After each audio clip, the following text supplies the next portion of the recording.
검찰은 2015년 삼성물산과 제일모직의 합병이 이재용 삼성전자 회장의 경영권 승계를 위한 부당 합병이었다고 판단했습니다. 삼성물산의 주가가 제일모직의 3분의 1 수준으로 낮게 책정된 것이 이 회장에게 유리한 조건을 맞추기 위해서였다는 겁니다. 이 과정에서 삼성그룹 미래전략실이 승계 계획 아닌 프로젝트 G를 만들어 조직적이고 치밀하게 준비했다고 봤습니다.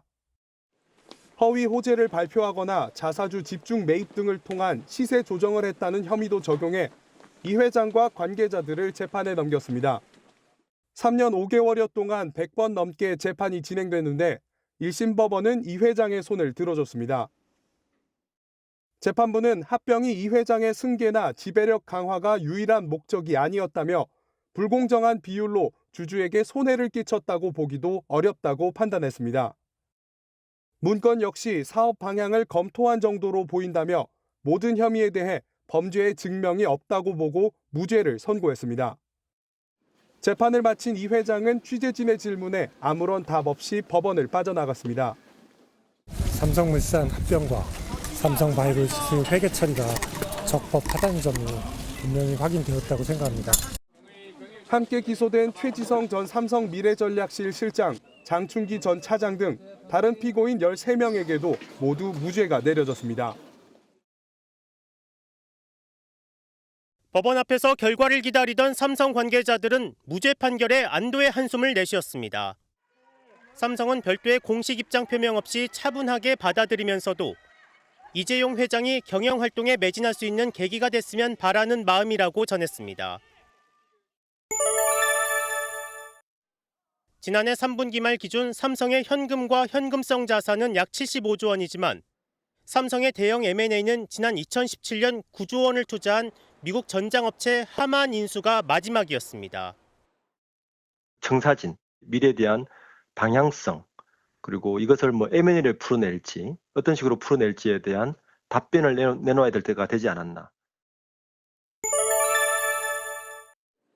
현재 4대 그룹 총수 중 미등기 임원은 이 회장이 유일한 상황에서 등기이사 복귀 가능성도 점쳐집니다. 삼성전자 이사회는 2022년 이 회장의 승진 안건을 의결하며 책임 경영으로 신속하고 과감한 의사결정을 제시한 바 있지만 이제부터 시작이라는 해석입니다.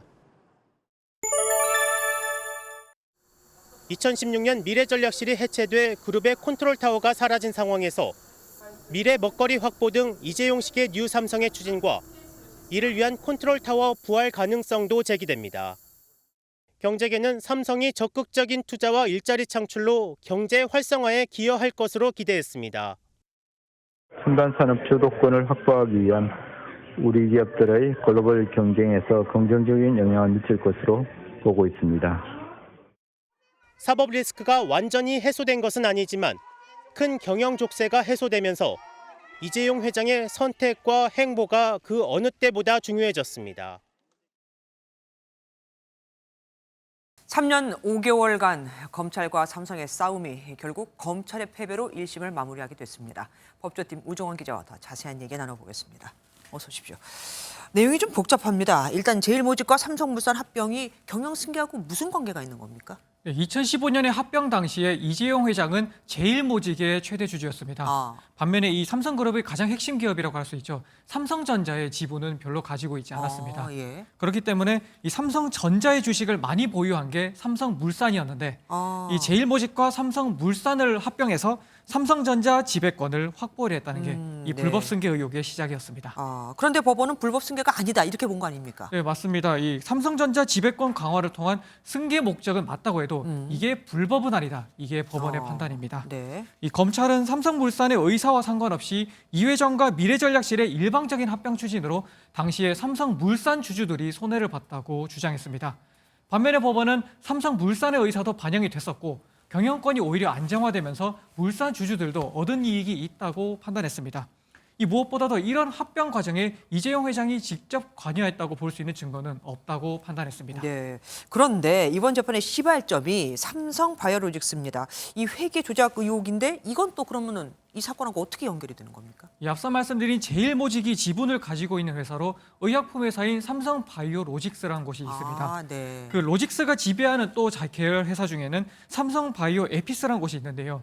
이 제일모직 삼성물산 합병과 같은 해 이 로직스가 갑자기 우리는 에피스에 대한 지배력이 없어졌다면서 회계 처리 방식을 바꿨습니다. 네. 그 결과 무슨 신제품 특수 같은 게 있었던 것도 아닌데 단순히 회계 처리만 바꾼 것만으로도 로직스 같은 경우에는 5조 원, 그리고 로직스 지분을 갖고 있던 제일모직은 3조 원이라는 순이익이 이 장부에 갑자기 기록이 됐습니다. 네. 이 합병 과정에서 제일모직 과대평가 논란이 불거지고 있었는데 이를 잠재우려고 실제로 제일모직 가치가 높았다 이렇게 보이게 만들려고 회계 조작을 했다는 게 네. 검찰의 주장이었습니다. 그런데 법원은 이것도 문제가 아니다 이렇게 본 거 아닙니까? 네, 맞습니다. 실제로 지배관계가 바뀐 게 맞기 때문에 이 회계법인이 올바른 회계 처리를 찾은 거고 또 분식 회계의 고의도 없었다고 보는 게 맞다 이렇게 판단했습니다. 그러면 이재용 삼성 회장의 사법 리스크는 이제 다 해소됐다 이렇게 봐도 되겠습니까? 이 재판에 4년 가까운 시간이 걸리긴 했지만 이제 1심 재판이 끝난 거기 때문에 아직 끝났다고 보기는 어려울 것 같습니다. 네. 조금 전에 이제 검찰은 판결을 면밀히 검토해서 항소 여부를 결정하겠다고 밝혔는데요. 이 검찰이 항소할 가능성이 크기 때문에 2심, 나아가서 대법원까지 이어질 가능성도 큽니다. 다만 1심에서 일부도 아닌 전부 무죄 판단을 받은 만큼 이재용 회장 측은 다소 유리한 위치에서 2심 재판을 받을 수 있게 됐습니다. 네. 특히 100번 가까이 출석한 1심 재판에서 이미 많은 쟁점을 다퉜기 때문에 2심 재판 출석 부담은 다소 적을 거라는 전망도 나오고 있습니다. 예.